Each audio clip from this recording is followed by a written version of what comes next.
Ele é de Presidente Nereu. Nasceu em Rio do Sul, no Hospital Samária, em 1979. Filho de Anita Eifler e Valmor, reside em Rio do Sul há mais de 10 anos.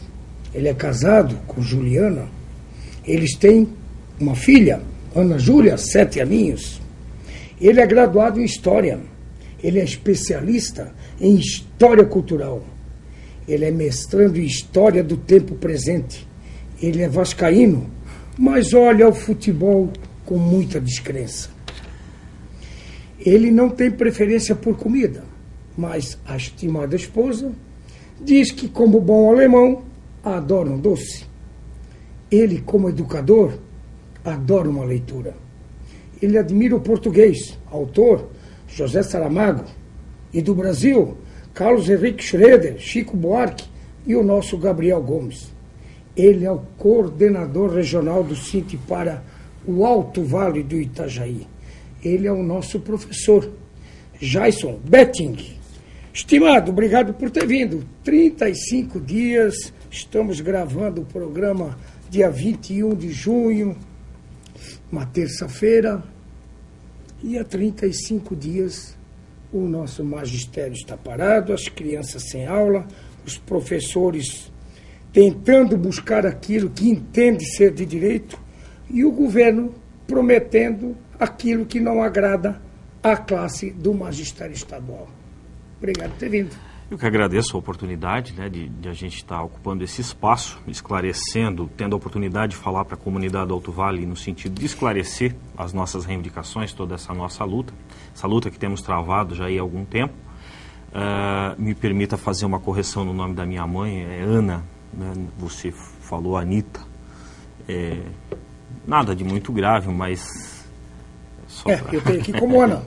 Tá certo. Tá, tudo bem. Dona Anita. Não, Dona Ana. Dona Ana. Isso. Então tá certo. Eu botei a Anitta. É isso mesmo, né, Neri? Assim, ó, a gente vem de um processo agora, né, já mais de um mês de greve, né, cansativo, desgastante para todos, né? A gente entende as preocupações dos pais, a gente entende as necessidades dos pais, a angústia deles, né, por tudo que está acontecendo. Mas, se nós entramos em greve, é porque não tivemos outra alternativa do que esta. Essa é a última medida, é a medida extrema, né? Nós viemos conversando com o governo desde 2008 sobre a questão da lei do piso. O governo sabia da lei, né? Entrou na justiça para inviabilizar a aplicação da lei, para torná-la inconstitucional, questionando a constitucionalidade da lei. E, evidentemente, chegou um momento em que o Supremo Tribunal Federal julgou ela constitucional. E o que acontece agora? O governo civil ou diz que não tem dinheiro, diz que não tem condições, diz que não tem por onde caminhar. E aí, como ele, né, entende de maneira equivocada e a gente não consegue conversar com ele, entramos em greve. Essa greve que já se estende aí, né, por mais de um mês, infelizmente, né? Depende do governo nesse momento final da greve. Depende do governo. Você me dizia, 2008, então já no governo Luiz Henrique o impasse já estava caminhando, na verdade. Certo. Porque em 2008 o governo era Luiz Henrique. Exatamente. Podemos, assim, posso afirmar, e você vai encontrar muitíssimos professores falando isso, né? O governo Luiz Henrique foi um governo terrível para a educação de Santa Catarina. Né? Os dois senadores hoje da República, Luiz Henrique e Paulo Bauer, foram terríveis para a educação de Santa Catarina. Paulo Bauer era o secretário da Educação, certo? Autoritários, né? Eu tenho mesmo um colega professor de mais tempo na profissão, às vésperas de se aposentar, que ele afirma categoricamente, né? Ele que começou a trabalhar lá ainda durante a ditadura militar, que havia mais liberdade, havia mais negociação, havia mais entendimento, havia mais respeito pelo professor durante a ditadura militar do que houve no governo Luiz Henrique com o secretário de Educação Paulo Bauer, né? Isso é algo lamentável, a gente imaginar e a gente perceber isso, mas assim, uma perseguição, né? Uma perseguição à atividade sindical, a gente não teve aumentos de salariais, a gente não teve o repasse da inflação nesse período. Certo? Então, de uma maneira em geral, isso inviabilizou a nossa relação com o governo, né?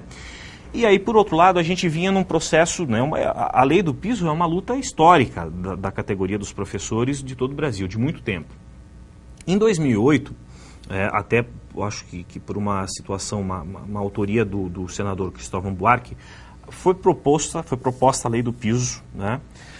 Ela foi aprovada na Câmara, foi assumida pelo governo federal, essa questão da lei do piso, né? Ela foi aprovada na Câmara, mas ela parou no Senado.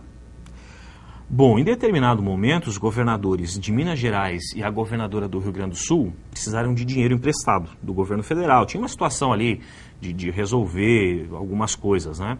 E o governo federal, então, colocou lá no balcão do Senado, né, que tudo bem, o governo federal aprovava e emprestava o dinheiro, desde que algumas coisas que estavam lá paradas no Senado fossem aprovadas. Entre essas entrou a lei do piso. Então, como era uma negociação, a lei do piso foi aprovada, né? Foi aprovada no Senado também, foi sancionada pelo presidente Lula na ocasião.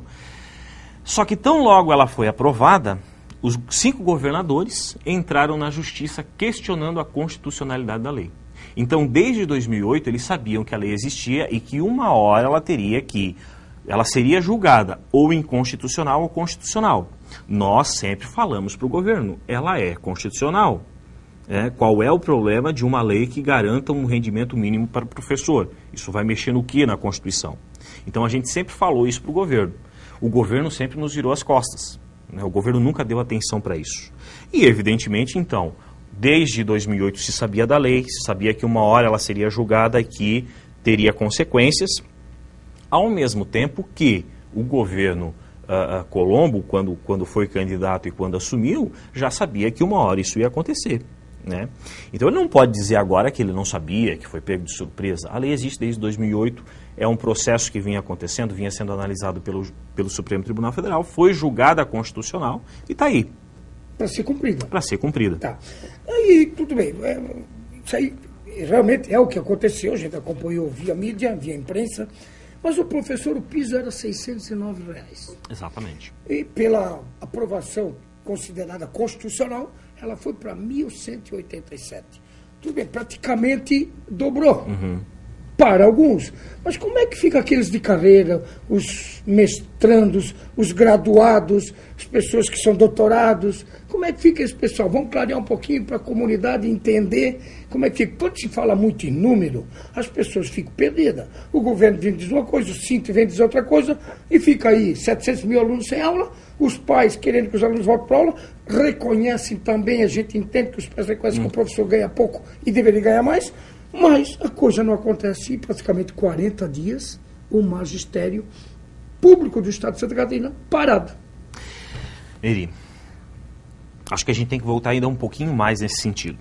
Veja só, se a lei ela é de 2008, a lei do piso prevê no seu artigo 5º que em todo mês de janeiro o valor do piso vai ter um reajuste, certo?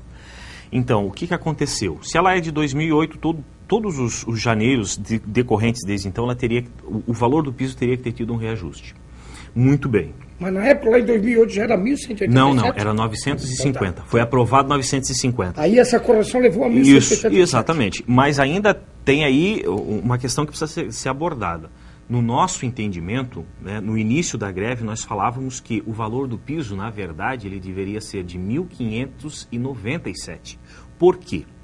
Porque se ele, né, baseado ali nos índices, né, de inflação e etc. e tal, que teria que ser aplicado sobre o valor de 950 todos os anos, então a gente chegaria nesse valor de R$ 1.597, certo? O MEC esse ano estabeleceu o valor de 1.187.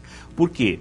De acordo, já que os governadores entraram na justiça questionando a lei, então em 2009 o valor não teve reajuste. Por isso ficou em 1.187. Por isso que ficou em 1.187. Então quando o governo diz, mas o Cinti não está cedendo em nada. Não, o Cinti está cedendo. O valor do piso seria de 1.597. Nós estamos aceitando o valor do MEC de 1.187. Então, dá 400 e poucos. Isso, aí está o primeiro ponto onde nós estamos cedendo, né? O valor do piso, porque se a lei, olha só, o Supremo disse agora, a lei é constitucional. Então, se ela é constitucional agora, ela é constitucional desde 2008 e, portanto, teria que ter sido o reajuste desde lá. Essa é a primeira situação. Então, o Cinti já abriu mão aí. Essa é a primeira situação. Aí vale voltar naquilo que a gente falava antes.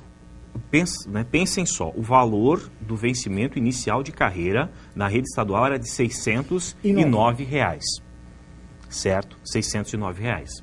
Muito bem, é claro que agora ter que pegar esse valor e aplicar o piso dá quase 100%. Dá, quase dobra. A culpa não é nossa e não é de quem estabeleceu o piso. A culpa é de quem nos últimos anos não deu nem sequer o reajuste da inflação sobre os vencimentos dos professores. A gente não teve nem a correção, não acompanhou nem o salário mínimo. Por isso que há uma defasagem tão grande. Se desde os últimos anos a gente tivesse tido um reajuste todos os anos, acompanhando a inflação, pelo menos o índice de inflação, a gente estaria hoje numa situação muito mais tranquila. O índice seria muito menor, certo? Mas como a gente não vinha dessa situação, aí agora a gente tem esse valor esse percentual bastante grande para o governo repassar. Então, o que é que está acontecendo? O governo tem dito, mas a gente aplicou o valor do piso para essas pessoas que não ganham. Só que aplicar o valor do piso para quem ganhava R$ 609, esses 94%, teria que aplicar para todos os outros, porque senão vai dar uma diferença muito grande. Como é que dá um aumento para um e não dá um aumento para os outros? Né? Então, teria que respeitar o plano de carreira e a tabela salarial. O governo, como não quer gastar dinheiro com a gente, então ele está dando o repasse do piso, está passando o valor de 609 para 1.187, mas não está aplicando o mesmo percentual para todo mundo. E essa é uma das nossas brigas nesse momento. Esse para todo mundo que você fala, são os que têm licenciatura em primeiro grau, licenciatura plena, exatamente, é isso? Exatamente. Que daí não entra nesse patamar. Porque aí ele está corrigindo, ele está dando algum aumento, né, para esses outros níveis, por exemplo, para quem tem pós-graduação, para quem tem mestrado e tal. Mas não é o mesmo percentual, ele está diminuindo esses percentuais. Então é o que a gente chama, ele está achatando a nossa tabela salarial. Você é professor, para nós irmos ao nosso fundo do baú na sequência. Você é professor, para você, o que viria de aumento nessa negociação até então? Nas contas, fazendo as contas, né, tirando aquilo que ele está tirando, colocando no vencimento como ele está colocando, mas você sabe que sobre o vencimento vai incidir desconto de imposto de renda e desconto de aposentadoria, do fundo de aposentadoria. Então, nesse momento, eu teria R$ 9,00 de aumento. Mas isso daria um percentual de quanto? Porque imposto de renda vai comer. Daria aí um percentual, né, de alguma coisa em torno de 12%, 13%. 12%, 13%. Ao passo que quem ganhava o piso 600 ganha 94%. 94%. Então, o seu aumento hoje seria de R$ 9,00. De R$ 9,00. Para você que tem quantos anos de magistério?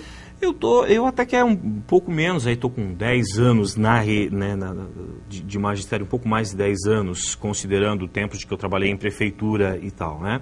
Mas piora muito mais se a gente for considerar, por exemplo, quem está no fim de carreira, né? Quem está com quase 30 anos, quem já estudou mais. Também vai ficar nesse patamar? 9, 10, 15? Dá até um pouco menos, né? Então, assim, de uma forma em geral,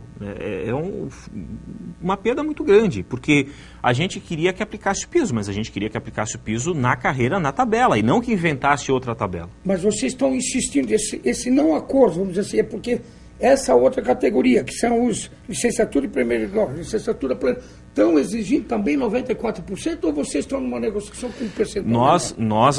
Nós começamos exigindo o 94%, até porque nós já abrimos mão daquele primeiro valor ali de 1.593, então nós queríamos que o 94% fosse aplicado na tabela. Como o governo diz que não tem dinheiro e etc, nós já apresentamos tabela para o governo, né? Fizemos uma tabela parcelada, né, para que ele dividisse esse percentual em diferentes meses, pagasse alguma coisa retroativa, fosse dividindo isso ao longo dos meses, certo? Se o governo quisesse realmente acabar com a greve, ele poderia propor para a gente, né, dizendo, de fato não tenho dinheiro nesse momento, mas eu vou pegar esses 94% que vocês têm direito e vou dividir em 12 meses ou mais até do que isso. Certo? Seria assim um baú da felicidade da long play. A questão, assim, não seria aquilo que nós partimos para a greve pedindo, né? Mas então diante do impasse, né, a gente poderia analisar e considerar isso. A questão é que o governo não quer gastar dinheiro com a gente, certo? Nós vamos falar na sequência o não gastar dinheiro com a gente. Voltamos, já vamos já, eu só preciso agora ir ao nosso fundo do baú. A educação decaindo, os resultados, os índices educacionais cada vez pioram.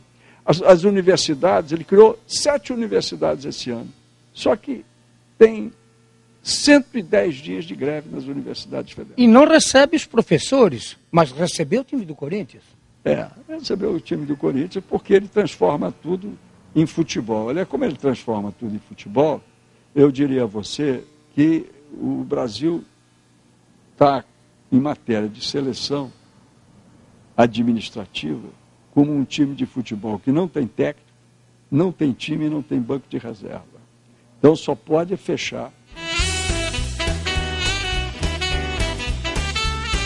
O que o governo propõe agora? Então, para chegar no valor do piso, ele está propondo o quê? Incorporar esse prêmio Educar.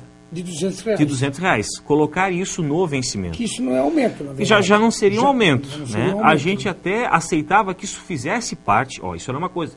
Se o governo... O Cinti não aceita nada. O Cinti aceita. O Cinti aceita que isso seja incorporado no vencimento, mesmo que é ruim.